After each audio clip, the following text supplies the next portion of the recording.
ny fitahina taona 20 sy 1000 sekoly ny fitahina vaovaobe taona 20 sy 1000 isy fotoana lehibe sy goavana ho tanterantsika amin'ity alarobia manomboka amin'ny 12 ratoandro etsy amin'ny les trois frères ary fanambojana ary hiditra isika ao anatin'ity seminaire izay mitondra lohateny fahefana mamindra tendrombohitra fahefana mamindra tendrombohitra na inona tendrombohitra eo amin'ny fiainanao ny trosa ny faravana ny tsifisina ny fahantrana ny aretina ny korotana tokantrano ireo karazana sakana maro isan-karazany na ara-piainana na ara-panahy na ara-pitiavana tsy maintsy mikisaka izany amin'ny anaran'i Jesosy ary ianao kosa hiditra eo amin'ny anjara voatendrinao izay no manina Andriamanitra ho anao amin'ity taona 20 ity fahefana mamindra tendrombohitra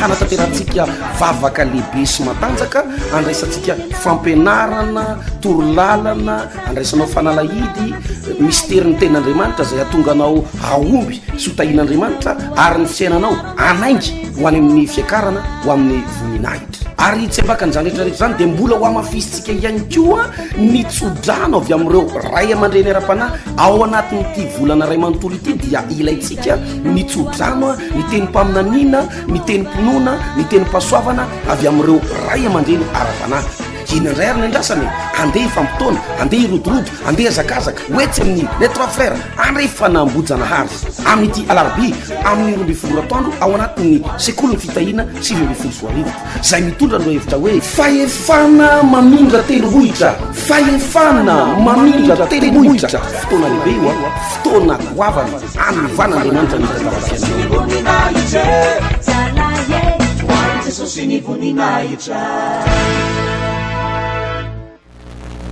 misy ten'Andriamanitra anankiray hoentsika miainga eo anatin'izao fampianarana izao mpanjaka voalohany toko 12 dia ny 9 misy vanim-potoana maromaro tsy maintsy nalovantsika raha mbola eto amboniny tantsika mpanjaka voalohany toko 12 dia ny 9 amin'ny anaran'i Jesosy ary dia nakeo amin'ny olona rehetra elika nanao hoe mandra-pahoviana ny rorosaina ianareo raha Jehovah no Andriamanitra dia manara azy fa raha bala kosa dia manara azy fa ny olona tsy namaly azy akory eo amin'ny 12 dia hoy elita amin'ny olona izao dia izao rery ihany no sisa amin'ny mpaminan'ny Jehovah fa mpaminan'ny bala kosa dia 50 lahy koa aoka ireno hanome vatotr'ombolahy roa ho antsika areoka izy fitsy iray ho azy dia andrasa azy ka metraka azy amboniny kitay azo nefa tsy asiana afo ao ary izao kosa anamboatra ny iray ka metraka azy eo amboniny kitay azo nefa tsy asiana afo koa ao ary miantso ny anaran'ny Andriamanitra reo ianareo ary izao kosa iantso ny anaran'i Jehovah koa izay Andriamanitra mamaly amin'ny afo dia aoka ho izy no Andriamanitra ary ny olona rehetra namaly hoe marina zany teny zany na hoe nanao amenina zany ny olona rehetrarehetra ohatra andeha nataonao teo misy vanim-potoana maromaro amin'Andriamanitra fa iresaka aminareo vanim-potoana anankiroa tsy maintsy iresaka aminareo any zavatra nitranga tamin'ny taona lasa misy ny antsoina hoe vanim-potoana famolavolana ny vanim-potoana famolavolana dia vanim-potoana andalovanao atisarotra ary mety aharitraritra eo amin'ny fiainanao mihitsy zany zany izy fotoana tamin'ity taon'ity nandalo ny zavatra io dia heniko mihitsy manao hoe misy vanim-potoana famolavolana zany rehefa ao anatin'ny vanim-potoana famolavolana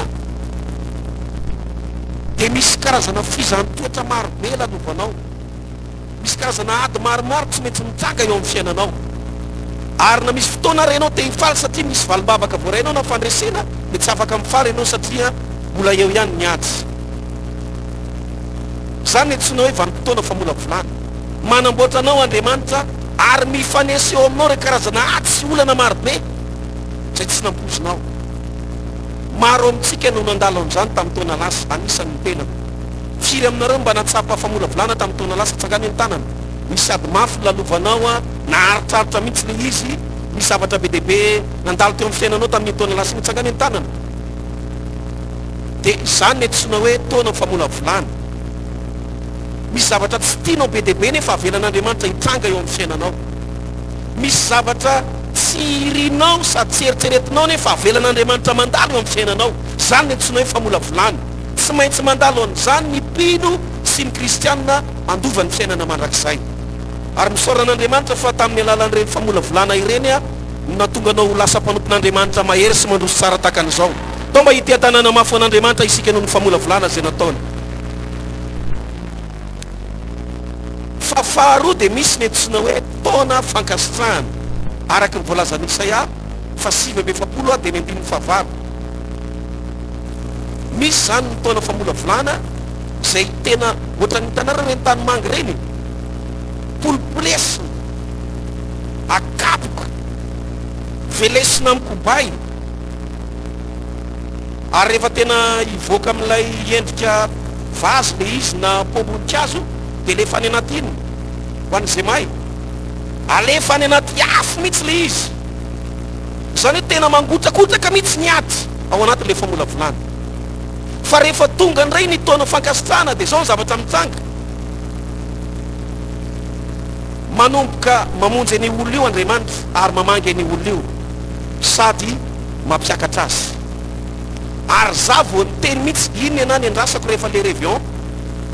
Ny sasany rehefa réveillon dia misy hira mihetsiketsika ve, misy hira mampandihy ve, satria efa tsy makany amin'ny balina ihany, tsy makary amin'izao tontolo izao ihany dia aty am-piangonana anao manaroatra azy. Ny sasany indray manao hoe misy fiaraha-misakafo ve, ny sasany indray manao hoe misy fanoloana masina ve. Fa ny anany zavatra endrasako rehefa réveillon dia izao, inona ny zavatra ambaran'Andriamanitra amin'ny alalan'ny mpanompony momba ny taona iny. Voatenao manao hoe ity taona ity dia taonan'ny fiakarana ho antsika, dia tonga dia nisaotra an'Andriamanitra. Satria ny hevitra izany dia izao, taona fankasitrahana ho an'ny fiangonana ray manontolo ity taona 7:10 ity. Alleluia. Misy ny taona famolavolana, fa misy ny taona fankasitrahana. Ary vao ientiko fotsiny iny, vao niteneny iny ny mpanompon'Andriamanitra dia misy manao hoe tapitra treo ireo karazana fafambaraka, ady, fanesoana izay nitranga tamin'ny taona lasa. Fa manomboka eto dia hiditra ao anatin'ilay taona fankasitrahana izay nomen'Andriamanitra. Ary miomany ianao fa izany ty taona ity. Taona fankasitrahana ho anao ty taona ity, asio ty tanàna mafy an'Andriamanitra raha mino ianao. Tsofrany kely ny akaikinao, ny amin'ilany sy ny aoriana, taona fankasitrahana ho anao ty taona ity. Ary na tia ny fahavalinao na tsy tia ny fahavalinao, ity le taona iakaranao ela zao izy. Tenenao izay namanao azafady, ity le taona iakaranao. Mila mahenao mahena mafy be ny tompo e. Alleluia. Jerenareo tsara, Eli mpaminany dia nandalo ny taona famolavolana io tamin'ny fanjakany Jezebela sy Ahaba mpanjaka. Tsy maintsy niala tao an-tanàna Eli noho ny fanenjena mafy be izay nahazo azy. Mafy ny fanenjena tamin'izany fotoana izany, mafy ny fampiorolona. Raha mbola mijanona ao an-tanàna ianao Eli dia hovonoina ianao, aripaka ianao, tapahana ny tendanao. Tsy mila an'izany fivavahana amin'ny Jehovahandriamanitra izany, lasa ianao mandeha. Hofaty ianao raha mbola mijanona amin'ity tanàna ity. Nandalo karazana taona famolavolana be mihitsy Eli. Dia inona nataony? Lasa izy mitsoka. Dia nilozany teo ny tranony, ny fananany rehetrarehetra. Pasteur tsaina ve izany? Fa tsy Eli neny nandeha, fa vakio ny Baiboly fa tsy nitondra ninina izy nandeha nitsoka. Angamba tehana kely satria fa lehibe izy.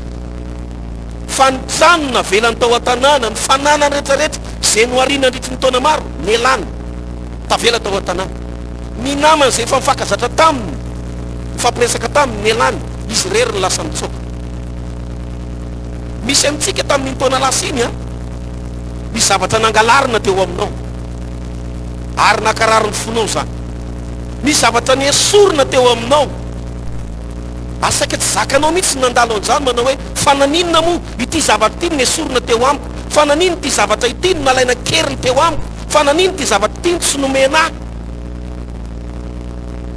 Ohatr'izany na Zonely tsy maintsy nilozana ny trano na dia nafinaritra azy, tsy maintsy nilozana ny fianakaviany na dia mamy azy, tsy maintsy nilozana ny fananana rehetrarehetra na dia mamy azy, satria nandalo ny taona izy.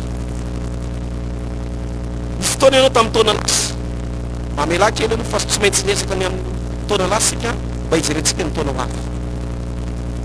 Misy fotoana ianao tena henonao mihitsy hoe mila nyity zavatra ity ny fiainanao, ary dia nifady ihany ianao, nanao alimbavaka ianao, nampaholo teny ianao, nanao sakrifisy ianao, nanao fanatitra be ianao, kinanjo hatramin'ny farany tsy nomena Andriamanitra anao le zavatra nangatanao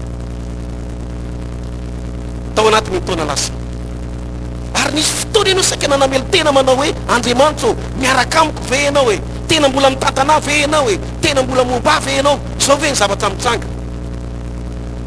Niadiny lalovanao tamin'ny taona lasa tsy midika hoe tsy nombanao Andriamanitra, fa maro amintsika ireto nampidirin'Andriamanitra garazy tamin'ny taona lasa, nandalo taona fa mola volany, taony savolitaka zany ny fiainanao, taony nisy tafiotra be zany nandalo tao tokantranonao, teo amin'ny asan'ny vadinao, teo amin'ny asanao, teo amin'ny tsenanao. Zao ny fanambarana amin'ity atoandro ity le taona iakaranao eo amin'ny tendrombohitra ao, ity le taona tsy maintsy iakaranao eo amin'ny voninahitr'Andriamanitra. Aleloia! Navelan'Andriamanitra ndalo reny mba mola volananao iomananao hiakatra amin'ity taona vaovao ity. Le amenanao mila miakatakatra tsara le amenanao, mila mafimafy tsara le amena. Aleluia! Ity le taona iakaranao. Ajerena ra tsara, tsy Eliany eny te iseho teo anatin'ny mpanjaka e, hoe momana amin'izay ianao Rehaba fa elany no nampijalianareo mivady hafa iseho amin'izay amalifaty amin'izay tia fanambarana avy amin'Andriamanitra vakio ny baiboly. Mpanjaka voalohany toko faha 20 teny andininy voalohany, Jehovah Andriamanitra no teny tamin'ny Eli manao hoe mandehana amin'izay ianao miseho, ampy izay ny fiafenanao, ampy izay ny fafambaraka, ampy izay ny ranomaso, ampy izay ny alahelo, mandehana amin'izay ianao miseho. Etsika eo amin'ny fiainanao ombanao anao famantarana lehibe andatsaka ranorana amin'izay isy olona ataon'Andriamanitra takan'izany eto. Engany ka isika rehetra tonga ny fotoana tsy maintsy isehonao, anehoana miariary fa misy Andriamanitra velona miaraka aminao, misy Andriamanitra mamaly vavaka miaraka aminao, eo anatin'ny mpaitapo sy ny fianakaviana rehetrarehetra. Mandehana amin'izay ianao miseho Eli, ndana amin'izay, ary tsy mijanonao an-tanàna ianao fa mekara ianao any tendrombohitra mba hitan'ny olona rehetrarehetra fa izao le Andriamanitra ivavahanao. Aleluia! Tonga ny fotoana isehony Eli, tsy natahotra izy, tsy nanana iay izy, lasa izy nandeha.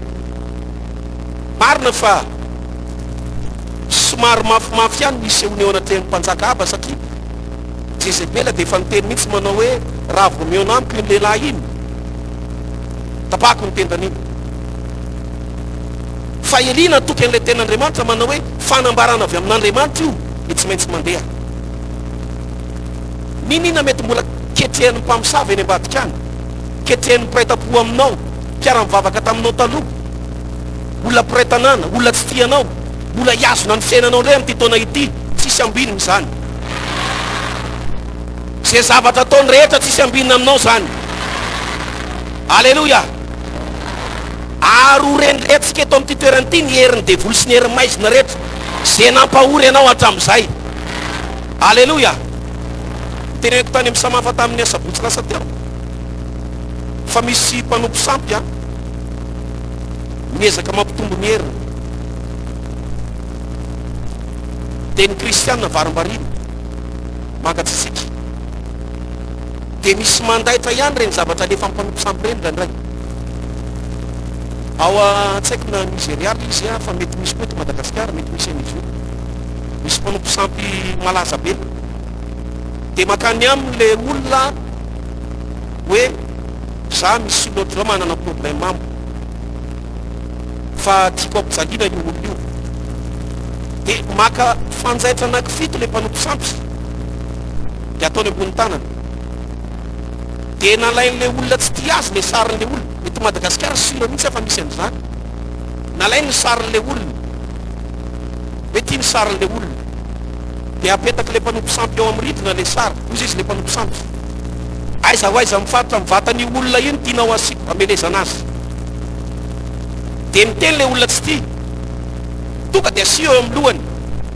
Amin'izay izy marary an-tofolo, miketriketrika ny lohany tady vaky, ary sola izy mihitsana ny volony. Dia asio koa ao amin'ny vavony, dia amin'izay izy marary vavony, tsy akijanona mihinana fanafody fa tsy mety fitana.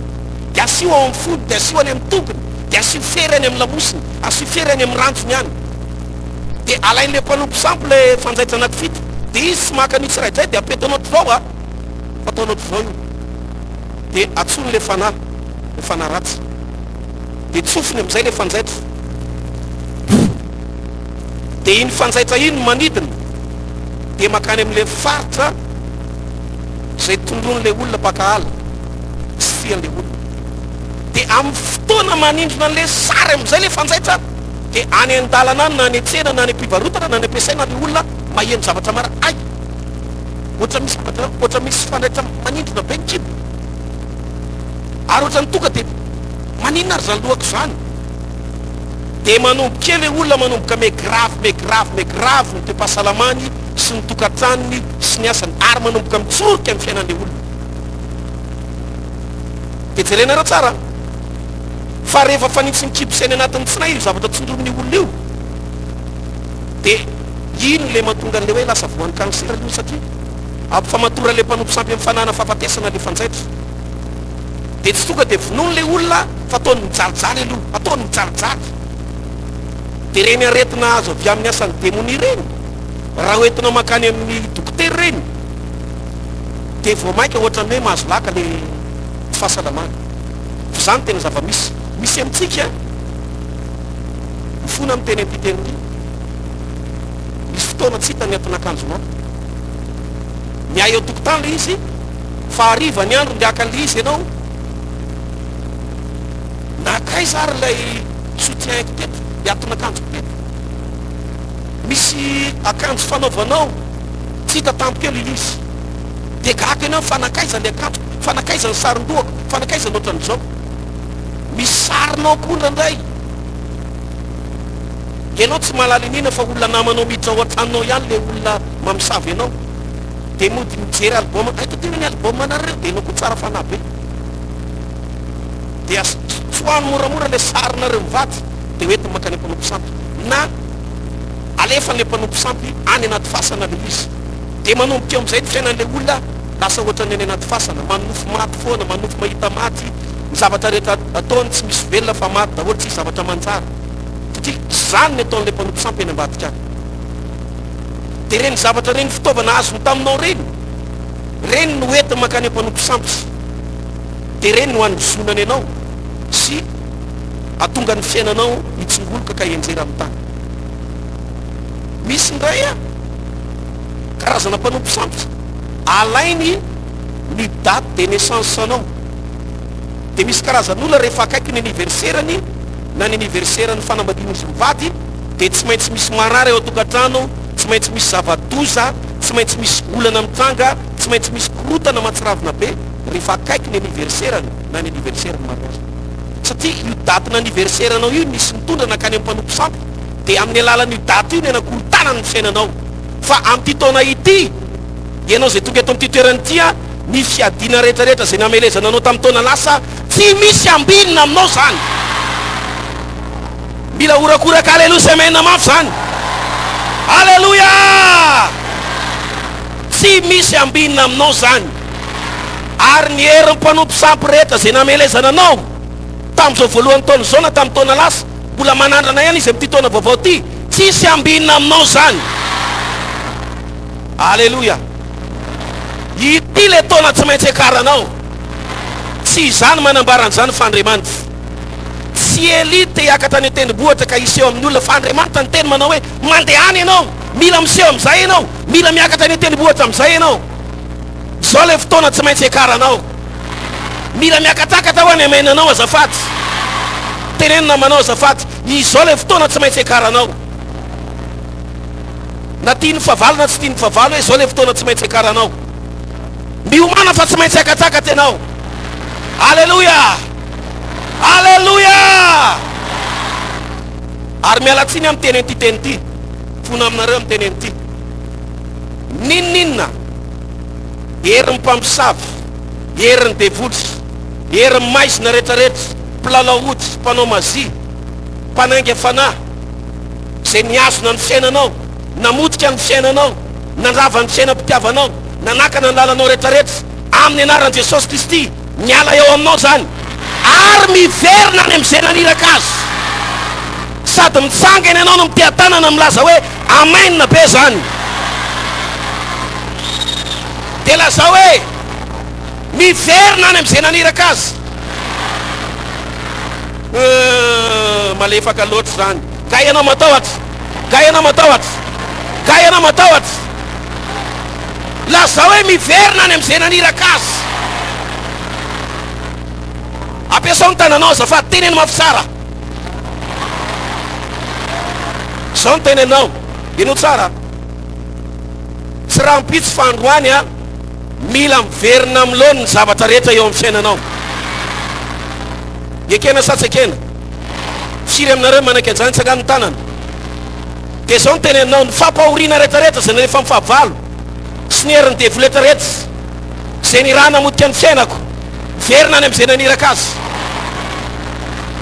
Fampisaviana rehetrarehetra zay nampahory ahy, nanakana ny lalako, nanakorotana ny fiainako, nanavesatra ny fiainako, miverina any amin'izay naniraka azy amin'ny anara-maheran'i Jesosy. Alleluia, alleluia. Mahazo toerana. Aza matahotra ianao miteneny zany, fa na tsy hiteneny zany ary ianao, zany no hitranga. Zay fahavalo mbola mamela ianao am'ty taona vaovao ty, hifototra ny amin'ny fitaovam-piadiana zay melezany ianao.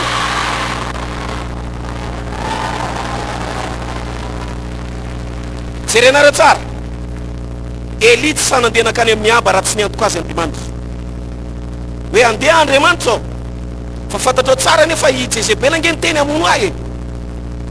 Ary izy manana mpanompo samy be debely, tsy maintsy amisavy ary olo reo, amely ary olo reo.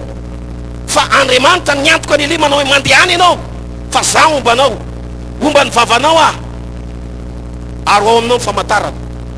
Zay zavatra tenen'ny vavanao dia ho amaririko zany. Mandehany ianao miakarany an-tendrombohitra. Alleluia. Zany hitranga amin'ny fotoana ity. Tsy ianao ny te hiakatra, tsy ianao ny te hisongadina, tsy ianao ny te hitafinahitra, fa Andriamanitra mihitsy ny manditra amin'ny alalan'ny teniny. Fa tsy maintsy miakatra ianao, tsy maintsy miseho amin'izay ianao, tsy maintsy hita amin'izay ianao. Ianao lele zanany takonina hatramin'izay, tsy ny rarahina hatramin'izay, tonga ny fotoana tsy maintsy hisehonao. Miakara eo amin'ny tendrombohitra ao amin'izay ianao. Alleluia. Raha miny ianao mila manao alleluia. Hoia hoe alleluia. Tonga ny fotoana miakaranao eo amin'ny tendrombohitra ao. Mitazany olona rehetrarehetra, ay ve zao le Andriamanitra ivavahany. Hatramin'izay dia nahita ny olona manao hoe mampahantra ny fivavahanao. Lasa nahikely ianao, lasa reraka ianao, lasa sahirana ianao, lasa mafiady ianao rehefa mivavaka. Fa ho hitan'ny olona indray amin'ity taona ity fa tsy zany mihitsy ianao. Zavatra hafa mihitsy no mitranga. Vao mijery ianao izy jeresy lahatra hoe manana an'Andriamanitra velona ianao, misy voninahit'Andriamanitra eo aminao, misy songadina ianao amin'ny fiarahamonina, tsy ritin'ny olona ianao. Amen, amen, amen, amen. Eto ane zany olona resahako zany. Eli efa tsy etsony fa ianao zao ny eto, hitsanga aminao zany amin'ny anara-maheran'i Jesosy. Alleluia. Fotoana iakaranao zao. Tsy ianao no mampiakatra ny tenanao fa Andriamanitra no mampiakatra anao. ianao te hiakatra fa Andriamanitra mihitsy ny tsy mety. Zakan'Andriamanitra kely mahainao reny fanesona mahazo anao reny. Maneso anao ny rafozanao, maneso anao ny zokonao lamatoa, zokonao vavy matoa, prêt-à-pour rehetrarehetra rehefa mivory ny fianakaviana, ianao no atao resaka. Satria mijery izy manao hoe ianao mivavaka, ianao manompo an'Andriamanitra ary miazakazaka isanandro. Fa jereny ny fiainanao, ohatrany mbola ao anaty fareseny zany, ohatrany mbola ao anaty olany zany. Dia alaim-panary zareo reo, lasa maneso anao, lasa manambany anao, lasa maniratsiny anao. Fa maniraka anao ny tompo eto, miomany anao. Zao le taona iakaranao, miakara eo amin'ny tendrombohitra ao. Aoka ho hitan'ny olona rehetrarehetra fa misy Andriamanitra mahery miaraka aminao. Tsy matiantoko zany ny olona mivavaka, tsy mampalahelo zany ny olona mivavaka, tsy potika zany ny olona mivavaka. Alleluia. Ho hitan'ny olona rehetrarehetra zany amin'ity taona ity. Ny fahavalo manko mieritreritra manao hoe misy devoly diso-katsy be mihitsy. Mbola mieritreritra amin'ny niadinao eny amin'ity taona vaovao ity. Tamin'ny taona fa mbola volany dia nisy fotoana Andriamanitra mihitsy nanome alalana ny fahavalo. Zany netsony hoe fizantoetra, tsy Andriamanitra ny mampijaly, tsy natiran'Andriamanitra zany. Fa misy fotoana rehefa mamolavolanao Andriamanitra dia omen'Andriamanitra alalana ny fahavalo. Anao zay tiany eo aminao. Fa rehefa miteny ray Andriamanitra manao hoe taona ankasitrahana, amangy anao a, amonjy anao a, dia mamely ny fahavalonao izy ary mandrava ny hevi-dratsiny rehetra sady mampiakatra anao. Tsy vitany hoe mamely ny fahavalonao izy fa ianao ihany koa akarina. Ampahalalan'ny olona rehetrarehetra hoe iza marina ianao. Dia ho gakany ny fianakavianao amin'ity taona ity. Alleluia. Isy zavatra be dehibe tsy maintsy miova eo amin'ny fiainanao amin'ity taona ity, tsy amin'ny taona ho avy fa amin'ity taona ity. Mimany ianao fa hitranga aminao zany. Zay mino rehetra hitranga amin'izany. Alleluia. Sekoly ny fitahina taona 2024, sekoly ny fitahina vaovaobe taona 2024. Isy fotoana lehibe sy goavana ho tanterantsika amin'ity alarobia manomboka amin'ny 12 ratoandro etsy amin'ny les trois frères ary fanambojana hiditra isika ao anatin'ity seminaire zay mitondra lohateny fahefana mamindra tendrombohitra, fahefana mamindra tendrombohitra. Na inona tendrombohitra eo amin'ny fiainanao, ny trosa, ny faravana, ny tsifisina, ny fahantrana, ny aretina, ny korotana tokantrano, ireo karazana sakana maro isan-karazany, na ara-piainana, na ara-panahy, na ara-pitiavana, tsy maintsy mikisaka izany amin'ny anaran'i Jesosy. Ary ianao kosa hiditra eo amin'ny anjara voatendrinao zay nomanin'Andriamanitra ho anao amin'ity taona 2024 ity. Fahefana mamindra tendrombohitra.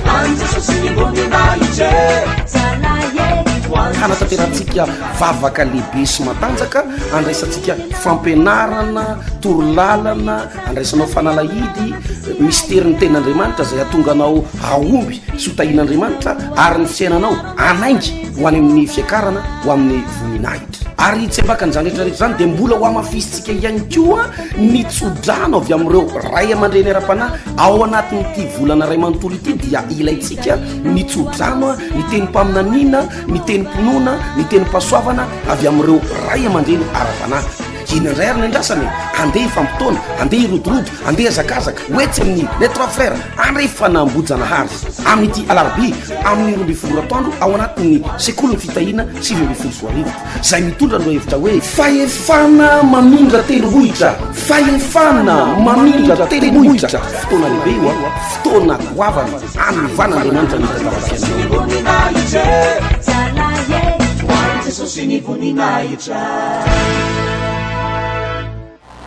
ity le taona iakaranao. Meteza ianao ino an'izany. Mety miteny ianao manao hoe pasteur niany ny taonako tena ratsy fanombona mihitsy. Sary ane vao nanomboka ty taona ity dia saika nigatra e. vao nanombo ty taona ty de fa saika olana be, saika ny saraka izay mivady. Non, non, non, non, non. Tsy mampanina an'Andriamanitra izay mbola tia ny fahavalo atao. Fa rehefa izy no teny manao hoe ampy zahay, amonjy ny zanako aho, tsy misy afaka mamaly, tsy misy afaka mitsivalana zany. Rehefa Jehovah Andriamanitra no miteny, aty zany tompo miteny eto a, za koa ary mba mandray anjara. Za naheno mihitsy fa nisy fotoana tamin'ny taona lasiny tena nandalo famolavolana mafy mihitsy. Tamin'ny taona voaniditra mihitsy ny taona vaovao dia nahazo fiara zay mianakavitra eto. Enoy aloha fa hatramin'ny androany zay tsy nitsahatra nanamboatra ny fiara.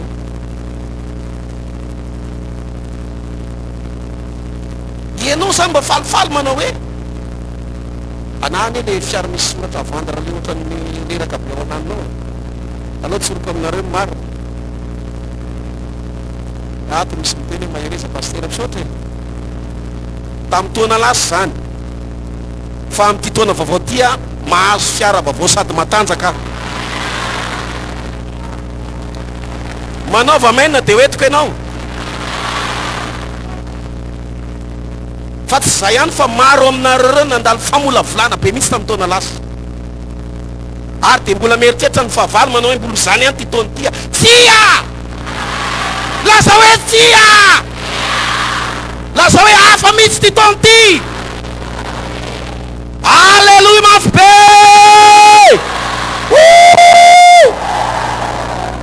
Alleluia! Miakatrakatra tsika amin'ty taona ty. Za aloha tsy manaiky tsony e. Afy ty taona ty. Vao eniko fotsiny ny fanambarana manao hoe taona fiakarana ty taona ty. Zay le nendrasako zay. Zay le nendrasan'ny fiainako zay. Ary niraisiko marina teo amin'ny fiainako zany. Alleluia. Tsy miraraha an'io na lafo na tsy lafo. Aza miraraha zay zavatra mandeha sy mandeha zany. Pejy vaovao zao, teneny namanao, pejy vaovao. Miakara ho eo amin'ny tendrombohitra aho. Misy eo hitan'ny olona rehetrarehetra. Asa gaga ianao. Raha misy zavatra tsy eritreretinao nefa tonga eo aminao.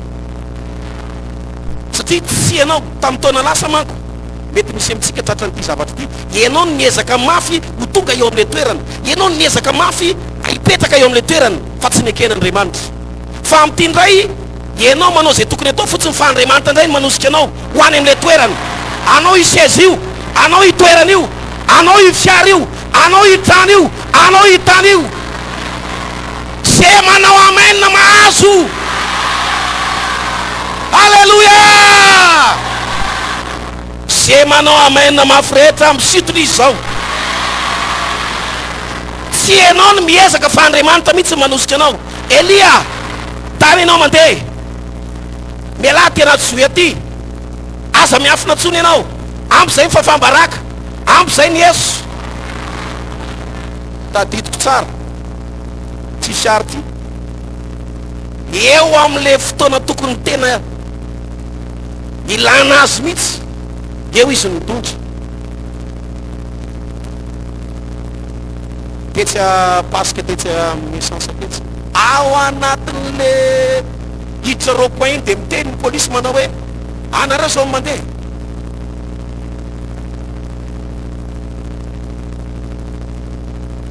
Tsy mihetsika izy. Izy le polisy sady mivanavana. Zany lohan'le fiara rehefa tafiditra eo atenatenany a, tsy nentina andeha le fiara. Ao anaty taxi be ndray, za efa tsy ampoka be iny efa tsy afaka. Ahoana aloha izy zany? Mbola misy miaraba ndray ianao anaty taxi be, fiadanana.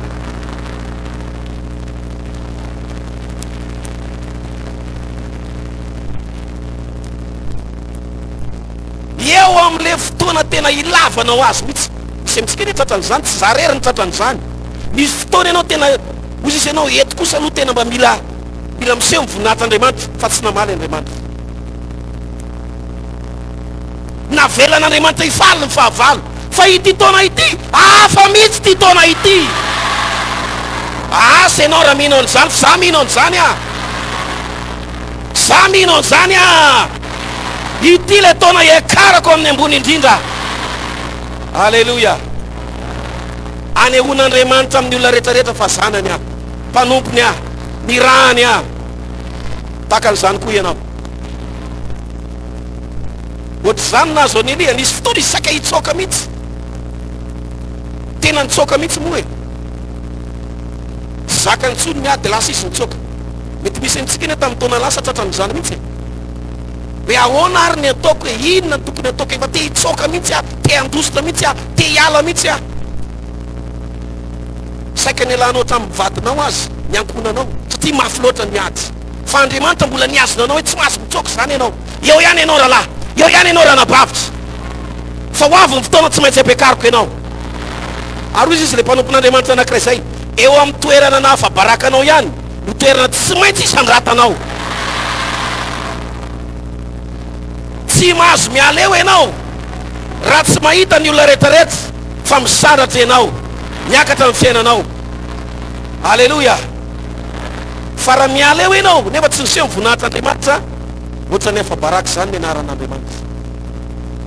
Tsika nge rehefa misy zavatra mitranga eo amin'ny fiainantsika, melohan'ny itenenan'ny olona anao, izy ny teneny voalohany, ny anaram-piangonanao dia ilay Jesosy ivavahanao.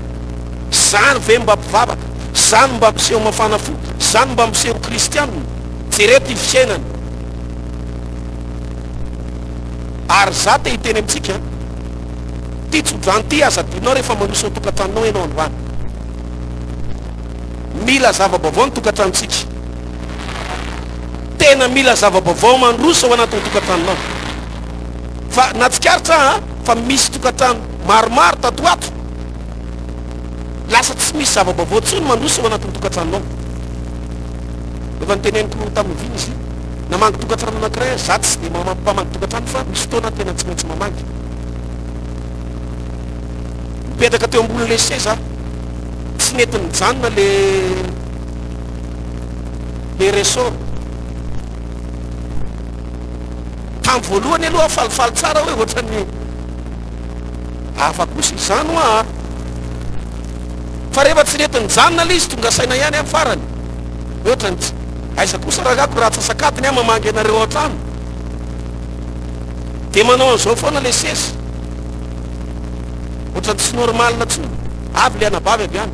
Pasteur, manahirana be ozy izy ty salon anay ty, tena mafy be ohatry izy.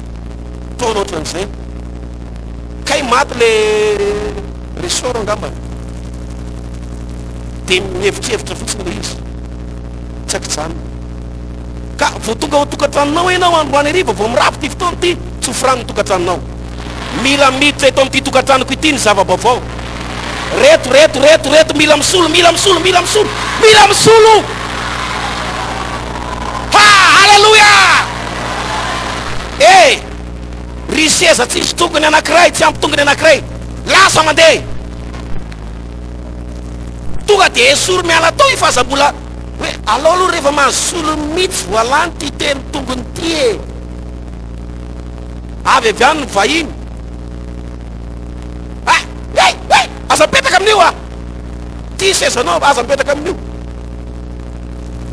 Zay vahiny mipetraka e tonga dia midarabo, satria anankitelo ny sezan'ilay tongon'le seza. Dia mikarapoka le vahiny, ary rehefa mikarapoka indray mandeha ao an-tranonao izy a, tsy miverinao tsony. Ka vao tonga ao tokantranonao ianao androany, tsy haiko eo amin'ny firy ianao mandeha mody, misy aminareo mbola andeha asa, andeha varotra, andeha hianatra, dia monjy rendez-vous. Fa vao tonga ao an-tranonao ianao, aza miteny inona, teneny tokantranonao, miditra ato anatin'ny tokantranoko ny zava-baovao manomboka izao. Amin'ny anaran'i Jesosy, amin'ny anaran'i Jesosy, amin'ny anaran'i Jesosy. Dia manomboy ianao miditra sady maminany ihany. Ty misolo ty, ty misolo ty, ty misolo, ty lasa mandeha, solo vaovao ty.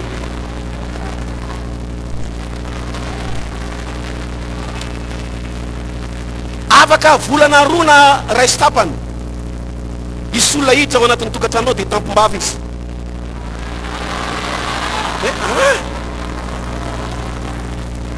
karazany zao mihitsy le nahitako an'zareo tamin'ny 2018 satria tadidio koa fa misy olona nge makao tokantranonao tsy hideranao na hitsovavolombelona fa hitsikera ny tokantranony fotsiny hoe ina ndray ny zavatra tsy mety, ina ndray ny zavatra ratsy ao, ina ndray ny zavatra tsy tombo anao tokantranonao. Fa hitakom-bavy izy raha mangy ny tokantranonao. Ary am'izao za mitoriteny zao misy voninahitry'Andriamanitra midina ao tokantranonao ao. Ha! Raha iny ianao dia ho hitanao ny voninahitry'Andriamanitra. Alleluia! Alleluia! Mino ve ianao? Ho anao ane zany teny zany e. Ho aza ny teny zany. Aza mifantsika ary aza miezaka. Miverina any amin'ny taona lasa. Mitadidry. Hoe zao no nahazo anao tamin'ny taona lasa.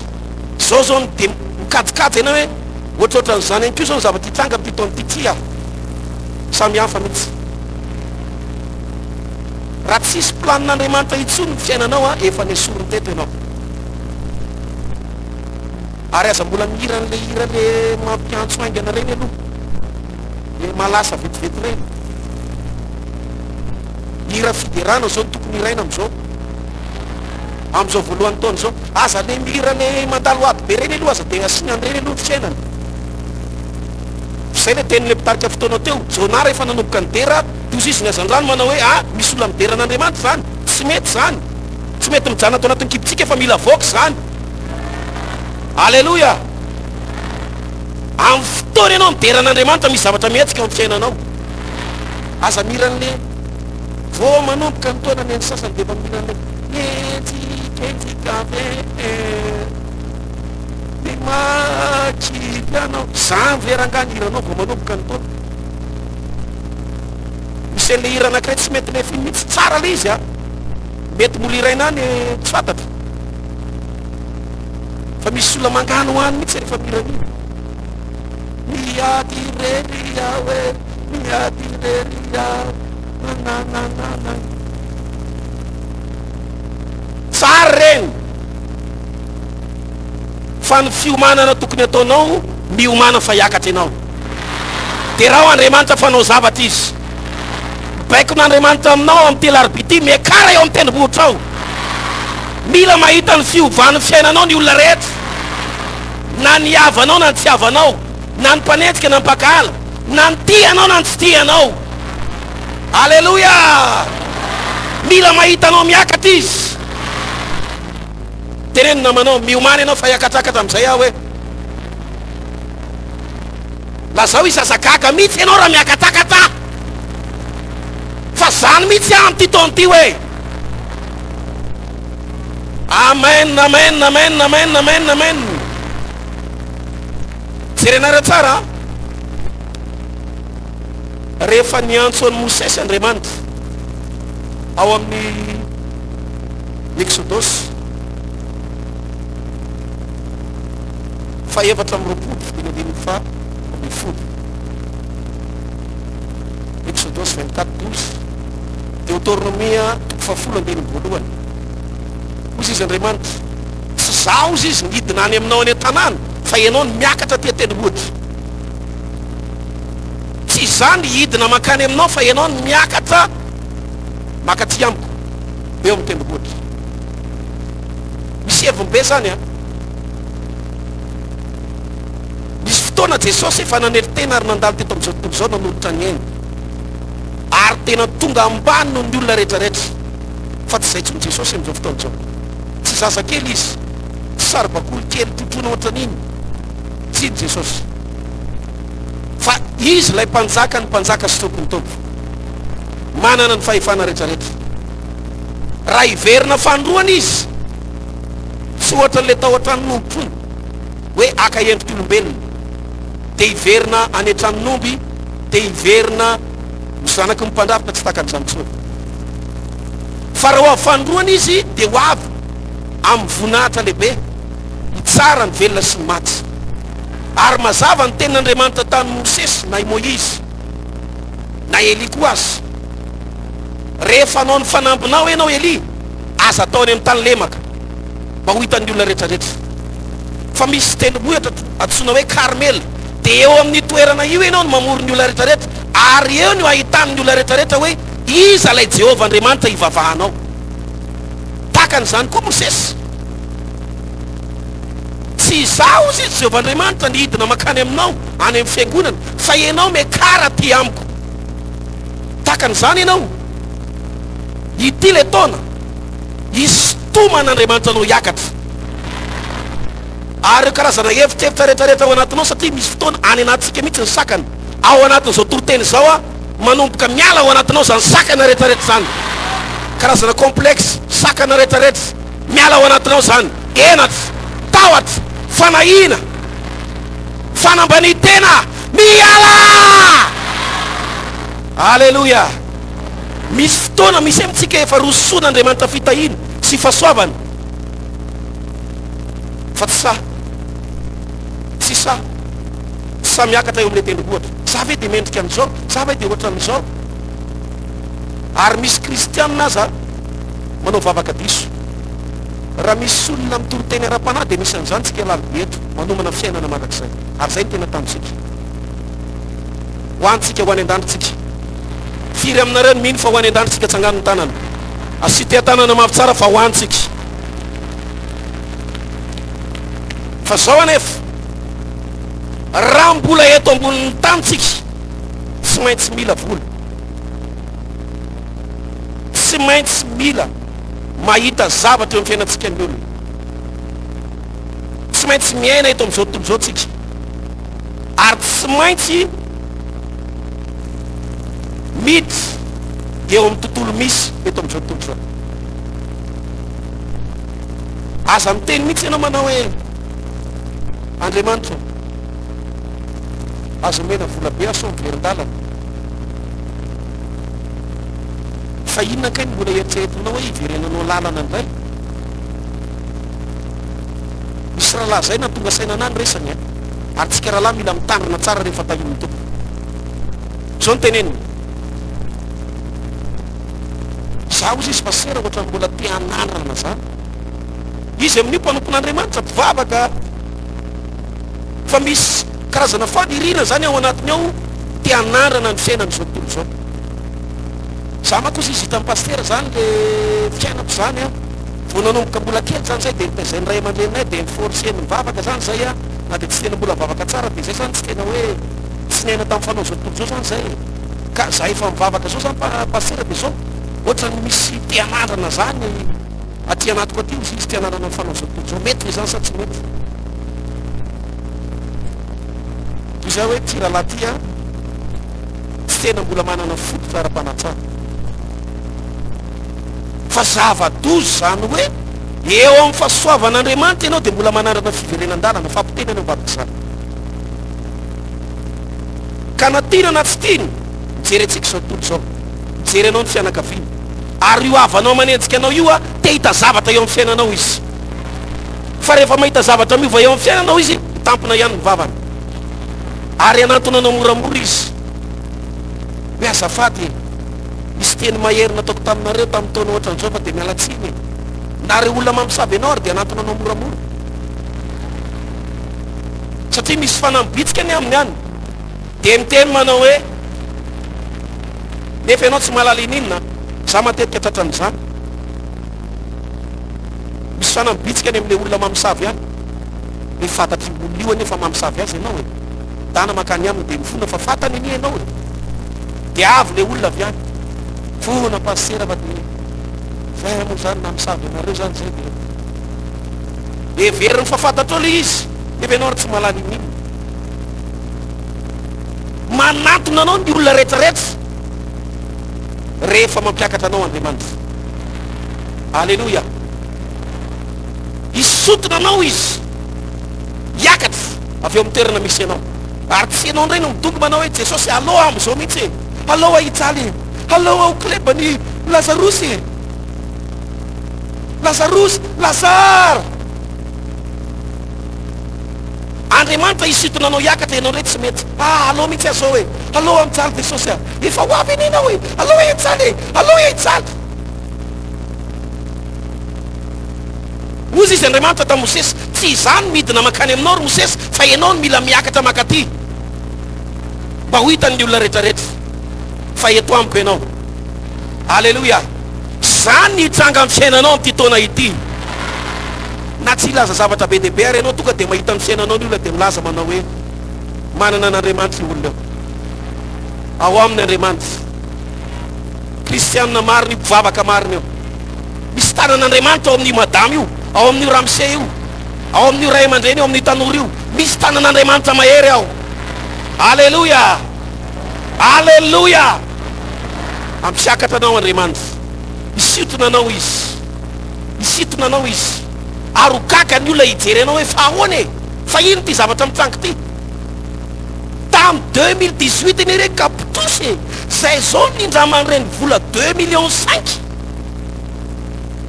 Zay ny manampy an'ireny, zay ny mampinaka an'ireny, zay ny mampitafy an'ireny. Fa ino ty zavatra mitrango ty? Ohatra ny mahita fiarakodia ao an-tokotanin zareo. Ary io trano io, ohatra ny hoe andry zareo zany ho io trano io sy tany petrahany io, dia misy olona variana dia mivanaka mihitsy mijery anao hoe fa ahoana. Iny ianao mivoaka amin'ny vavahady dia misy olona ria lavitra ry mitazana anao variana fa ianao tsy mahita. Satria beritseritra izy manao hoe le tamin'ny taona lasa ihany niverina amin'ity taona ity. Misy hafa mihitsy ity taona ity e. Mila miakatra ny zanak'Andriamanitra rehetrarehetra. Alleluia. Ary zay ny vavaka ao ataontsika amin'izao fotoana izao. Hitanao secret ny Eli voalohany Andriamanitra rehefa mampiakatra olona, tsy ianao no mampiakatra ny tenanao, fa Andriamanitra no misintona anao. Ary rehefa Andriamanitra no misintona anao, mahita raharaha zay mitsivalana. Satria rarahan'Andriamanitra zany. Fa raha ianao mampiakatra ny tenanao, possible mbola ampidina anao ihany ny olona. Ka natokan'Andriamanitra nampiakatra ny Eli mpaminany dia zao misy secret anankiroa. Ary io no mila ianarantsika zao sady hoentsika mambavaka. Voalohany any amin'ny mpanjaka voalohany 7:10. Eli dia santeny teo imason'Andriamanitra. Andriamanitra no miresaka amiko zao ny teneny. Nafana dia nafana ny foko izy noho ny fitiavako an' Jehovah Andriamanitra ny maro. Iny efa nyteneny mpamin'Andriamanitra teto hoe Andriamanitra tena mitady olona raiky tia manam-pitiavana an'Andriamanitra. Mafana fo, tsy olona matimaty, tsy olona reradraraka, tsy olona mangatsitsika, tsy olona hoe miditra am-piangonana fotsiny amiento teny, fa olona mirehatra mafana fo tia an'Andriamanitra. Zay ny voalohany. Raha henonao hoe mbola ohatrany somary maivamaivana ny fitiavanao an'Andriamanitra, somary mbola latsa-danja ihany, ohatrany mbola mieritreritra iverin-dalana ianao, ohatrany mbola matahotra ny fijerin'ny olona, matahotra ny resak'olona, matahotra ny fampiroroana, mangata amin'Andriamanitra, mba ho tahaka ny Eli ianao. Satria zao arakaraky ny androsoana ho any an-danitra anompo an' Jesosy, dia misy olona ampiasain'ny devoly eo amin'ny manodidina anao, ampiroro anao sady anakana ny lalana. Ka amin'ny fotoana ianao tsy mirehatra amin'ny fitiavana an'Andriamanitra, dia tsy maintsy voasakany eny an-dalana ianao ka hiteny manao hoe aloha ihany amin'izao fa ohatrany be loatra zany olona miresaka zany, zany olona manakana anazy zany, zany olona mampiroro zany, aloha amin'izao dia tafitsahany eo ianao. Fa raha henonao fa somary latsa-datsaka le fitiavanao an'Andriamanitra mangata amin'ny tompo, ary mandeha mody ianao rehefa avy eo, olona manana fitiavana an'Andriamanitra, manana fanampo, mirehatra tsara amin'ny fitiavana an'Andriamanitra. Zay rahalahy, zay ny mila ataonao any am-piasana, zay ny mila ataonao an-tokantrano, zay ny mila ataonao any anaty taxi be, zay ny mila ataonao eny ambony fiara manompo zao. Lehilahy mirehatra amin'ny fitiavana an'Andriamanitra. Raha nabavy malala eo anivon'ny tokantranonao, mety tsy mbola mivavaka ny vadinao, fa asehoy mihitsy hoe olona mirehatra ianao, mafana fo ary tia an'Andriamanitra, tsy azo akisoka mihitsy, tsy azo avilivity. Faharoa, ndoandoalitsika. Zay ny faharoa. Ndoandoalitsika. Ndoalitsika eo. Zay ny faharoa. Ndoalitsika. Ao amin'ny Jakoba 5 teny 7:10 dia milaza ny ten'Andriamanitra manao hoe Elia de olona takatsika ihany fa saingy izy na hery ny vavaka. Raha tianao ampiakatra anao Andriamanitra,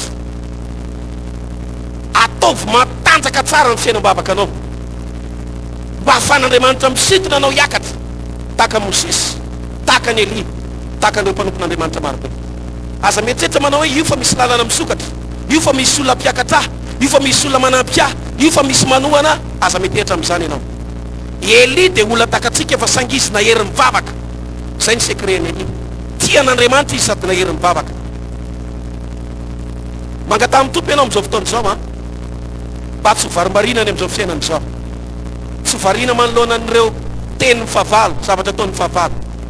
Fa olona tia vavaka sy mahery mivavaka, mirehatra amin'ny alalan'ny vavaka, manomboka amin'ny tiandroany ity. Asalato ny tananao avereny zao vavaka zao.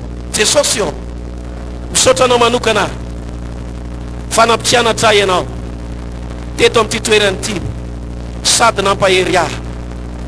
Ity le taona hiakarako amin'ny voninahitra Andriamanitra, tsy maintsy miakatra amin'ity taona ity. Nini nataony favalo, nini nataony mpakahala, fanambarana avy aminao zany. Tsy avy amiko zany tompo, fa avy aminao zany. Raha niseho Elia teo anatreny mpanjaka, dia ianao no naniraka azy, ianao no nanambarany zany. Zay ihany koa manomboka androany fa 7 ny volana Janoary, raha iseho eo anatrehany olona hiakatra eo amin'ny tendrombohitra, dia tsy zany manao an'izany fa fanambarana avy aminao.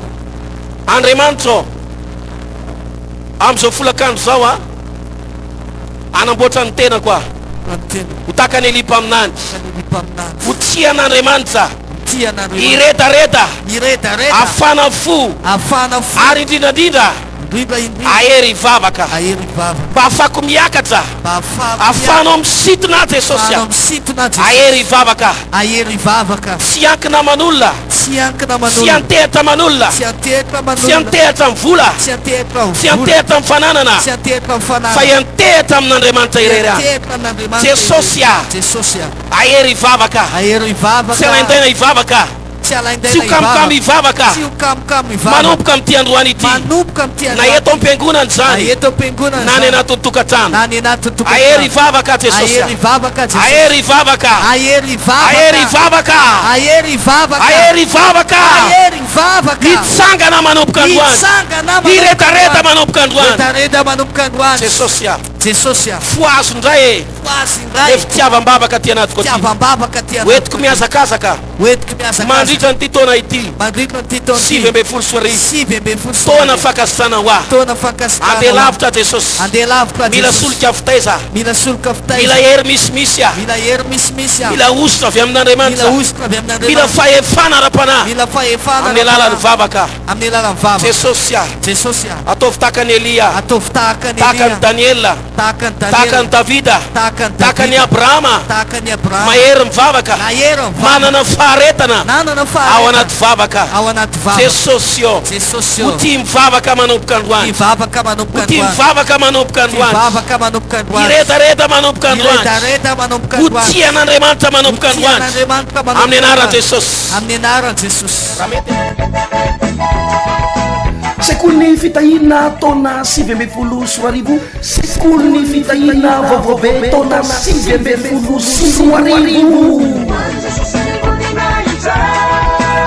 Isy fotoana lehibe sy goavana ho tanteratsika amin'ity alarobia manomboka amin'ny 12 atoandro etsy amin'ny les trois frères ary fanambojanahary hiditra isika ao anatin'ity seminaire zay mitondra lohateny fahefana mamindra tendrombohitra, fahefana mamindra tendrombohitra. Na inona tendrombohitra eo amin'ny fiainanao, ny trosa, ny faravana, ny tsifisina, ny fahantrana, ny aretina, ny korotana tokantrano, ireo karazana sakana maro isan-karazany, na ara-piainana, na ara-panahy, na ara-pitiavana, tsy maintsy mikisaka izany amin'ny anaran'i Jesosy. Ary ianao kosa hiditra eo amin'ny anjara voatendrinao zay nomanin'Andriamanitra ao anao amin'ity taona 20 soarivo ity. Fahefana mamindra tendrombohitra. hanatanterantsika vavaka lehibe sy matanjaka andraisantsika fampianarana torolalana andraisanao fanalahidy mysteri ny ten'andriamanitra zay atonganao aomby sy hotahin'andriamanitra ary ny fiainanao anaingy ho any amin'ny fiakarana ho amin'ny voninahitra ary tsy ambaka n'izany rehetrarehetra zany dia mbola ho amafisitsika ihany koa mitsodrano avy amin'ireo ray aman-dreny ara-panahy ao anatin'ity volana ray manontolo ity dia ilayntsika mitsodrano ny teny mpaminaniana ny teny mpinoana ny teny mpasoavana avy amin'ireo ray aman-dreny ara-panahy inandray ary ny andrasany andeha ifampitona andeha irodorodo andeha azakazaka oetsy amin'ny les trois frères andray fanambojana hazy amin'ity alarbi amin'ny 12 atoandro ao anatin'ny sekolony fitahina 7 zay mitondra no hevitra hoe fahefana mamindra tendrombohitra fahefana mamindra tendrombohitra fotoana lehibe io fotoana goavana amin'ny van'andriamanitra ny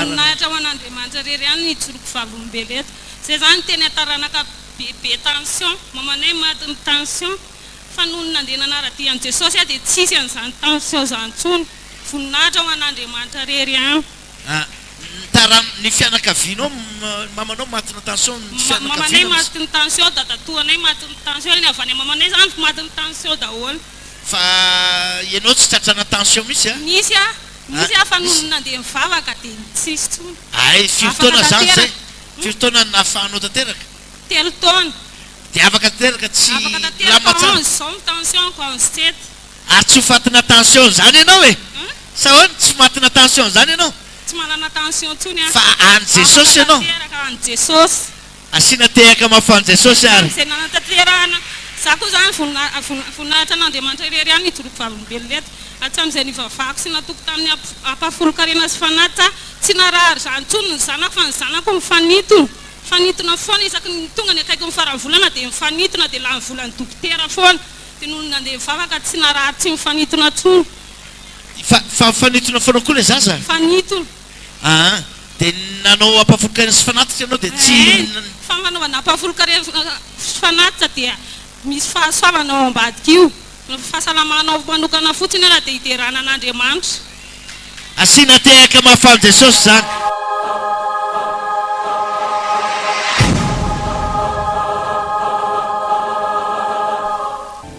voninahitra ho an'ny tompo rery ihany nijoroako vavolombelona eto a za dia voafatotry ny aretina tension nanomboka tamin'ny 2009 jusqu'à 2014 dia tao anatin'izany zany dia nisy ny finanana fanafody a ny fandimbo ny captopril sy ny amlong 5 dia mbola teny ny dokotera hoe mety miova ao amlong 10 ndray le izy dia tsy nanaiky an'izany a fa niraisiko nyfanapahan-kevitra tamin'ny 2014 a hoe za anompo an'andriamanitra fa tsy tehny tantaran'izany fitohizan'ny aretin'izany tsony a dia nanomboka tamin'ny 2014 nakaty dia tena afaka tanteraka voninahitra ho an'ny tompo a fa tena afaka tanteraka tsy mihina-panafody tsony ahako a tsy fanompananay tsony tsy maninona fa dia afaka tanteraka rehefa ahoana ny naafaka azy raha nabavy ny tena naafaka azy tompoko dia tena nirosy lalina tamin'ny fanomponan'andriamanitra dia nirosy tamin'ny asan'andriamanitra dia tena tao anatin'izany asan'andriamanitra zany ny tena taloha hoe tsy raha vao miary torokely fotsiny dia mihetsika le aretina na hoe salamy zany kanefany a tena ndraisika nyfanapahan-kevitra dia tena nanomboka namonjy alim-bavaka tena nitsapaiky mihitsiny tamin'izay fotoana izay dia namonjy alim-bavaka tonga maraina tsy naninona fa tena afaka tanteraka asiana tehaka faran'izay mahafahan'ny tompo zany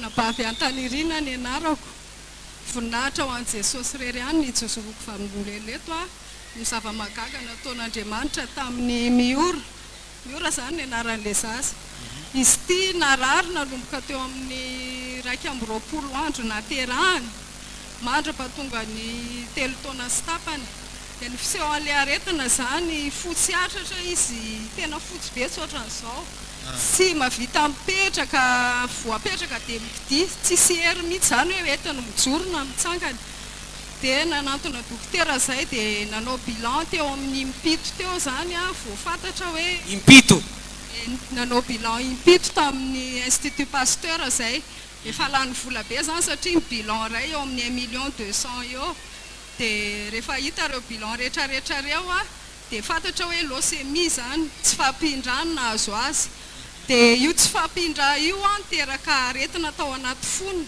lasa nisy tumera zany tao anaty fony dia ny dokotera mpitsabo azy efa nahitanay hoe sahirana tamin'le lany vola be nikarakarana azy dia nanolotra anay teny a médecin du monde dia rehefa teny a médecin du monde izay dia nanao bilan indray mandeha indray izy a nalefa tany Paris dia le bilan tany Paris io zany nahitanan'le hoe misy tumera ao anaty fony fa tsy maintsy didina fa miatraiky amin'ny fahafatesan'le zaza io dia alohan'ny andidina azy a mila ampinara le zaza dia rehefa nahita n'ity fiangonana ity moa izay ny zokoko ny nanoro anahy tamin'ny 16 septembre 2015 dia nanantona tato indrolo izay mianaka dia nandeha namonjy an'le congrès teny amin'ny Coliseum izay ny 19 septembre dia izy zany tokony andeha hoentin'ny médecin du monde ny 22 septembre 2015 hodidinany andafy hoe hodidina amin'le tumera ao anaty fony zany dia namonjy an'le congrès teny amin'ny Coliseum izay tamin'io andro io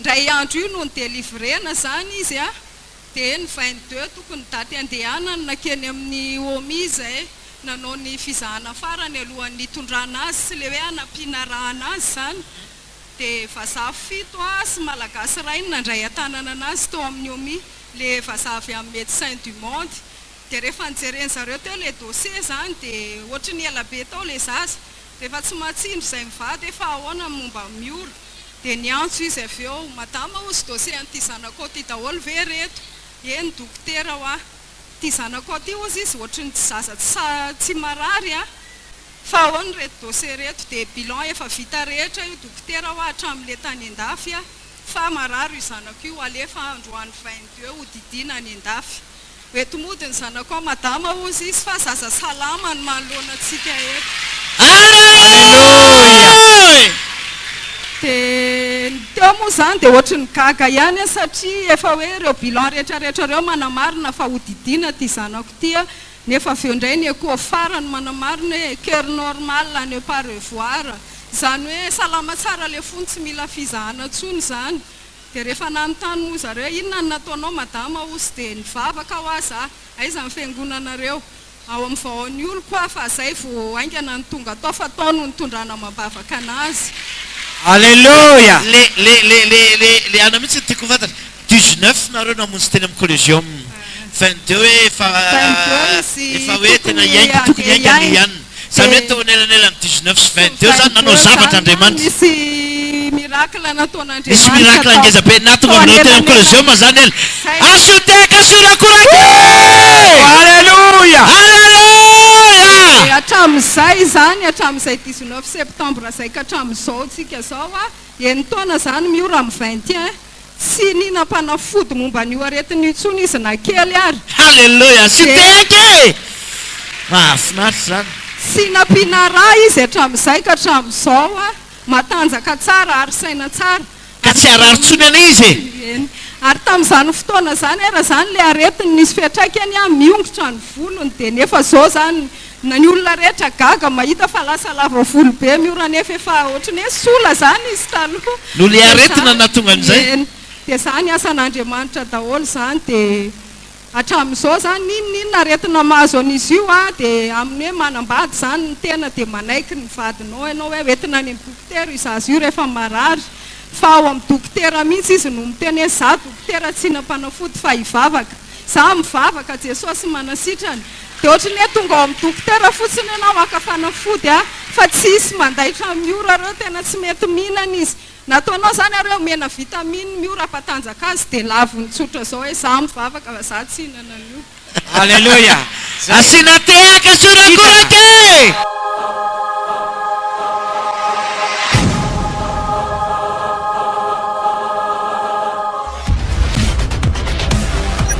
ABT TV manova olona manova fiarahamonina, manova izao tontolo izao.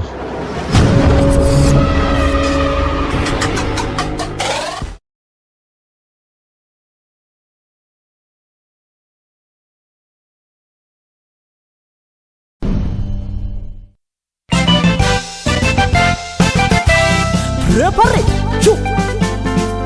Miaraka amin'ny Jesosy zay zalahy mila mijoro e. Ao atsika.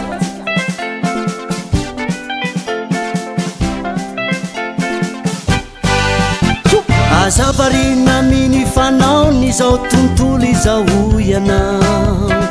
Oye, fa mijoro sy miorena tsara mba tsy ho voafitaka. Feno fitaka sy aratsina mantsy ny lalaka le anao.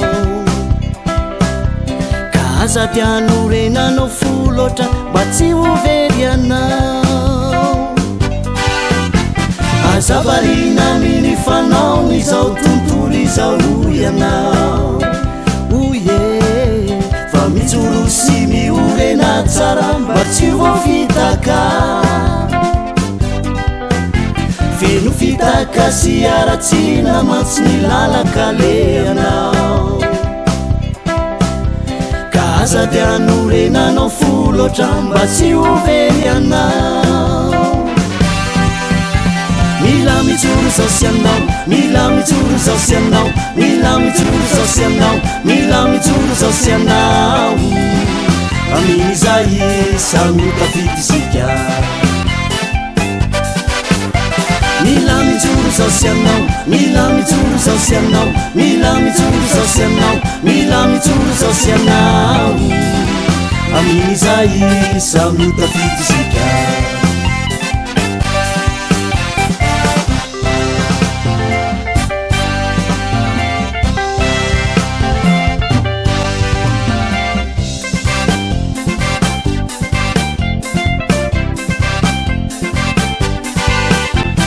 Aza simbana miny izao rehetra izao ny fana sy ny fonao. Oye, fa mitandrema sy miorena tsara mba tsy ho resy anao. Velanga sy tebiteby mantsy izao tontolo izao. Ka aza tianorenanao fo loatra mba tsy ho very anao. Aza simbana miny izao rehetra izao ny fana sy ny fonao. Oye, fa mitandrema sy miorena tsara mba tsy ho resy anao. Velanga sy tebiteby mantsy izao tontolo izao. Ka aza tianorenanao fo loatra mba tsy ho very anao. Mila mijoro zao sy anao, mila mijoro zao sy anao, mila mijoro zao sy anao, mila mijoro zao sy anao. Amin'izay samy tafity isika. Mila mijoro zao sy anao, mila mijoro zao sy anao, mila mijoro zao sy anao, mila mijoro zao sy anao. Amin'izay samy tafity isika.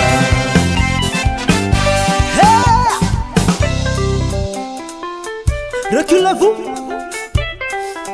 Awaria. 1, 2, 3, 4. Reculez. Reculez. Avancez. Reculez. Avancez. Reculez. Avancez. Avancez. Avancez. Reculez. Yo.